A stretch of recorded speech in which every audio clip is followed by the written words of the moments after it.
Hello guys. So, andito ako sa may sa may sanctuary ni ni Lady of Lourdes.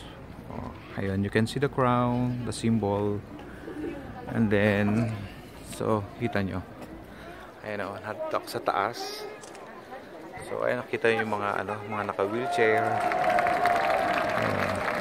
Ayan. So, very miraculous tong tong lugar na to.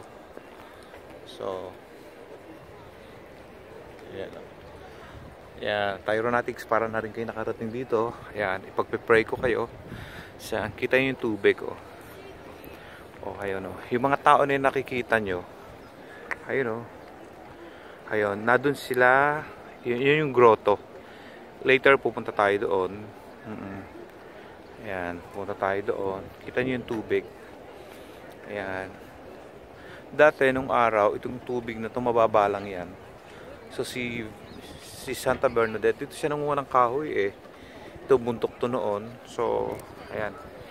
Kaya nagpakita sa kanya si Mama Mary. Ayan, dito sila tumatawid. Oo.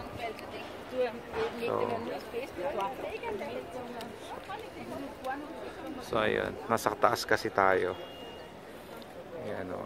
Kita mo yung mga tao. Ayan, o.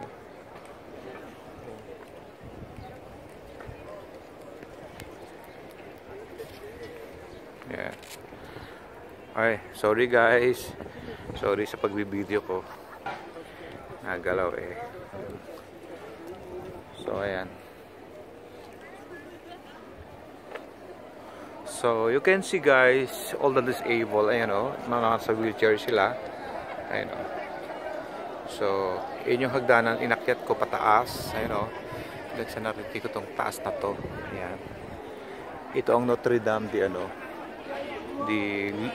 Lourdes, France. Oo. Our Lady of Lourdes. So, okay guys, ngayon naman pupunta tayo sa grotto. So, ikat ko muna to. Okay. So, yan. Thank you so much for watching. This is Tyron Nessa. Ayan. Hope you're enjoying this video. Ayan. Para na rin kayo nakarating dito sa sa Lourdes, France. So, kung saan na dito yung very miraculous statue ng grotto ni Our Lady of Lourdes. Oo. So, ayan.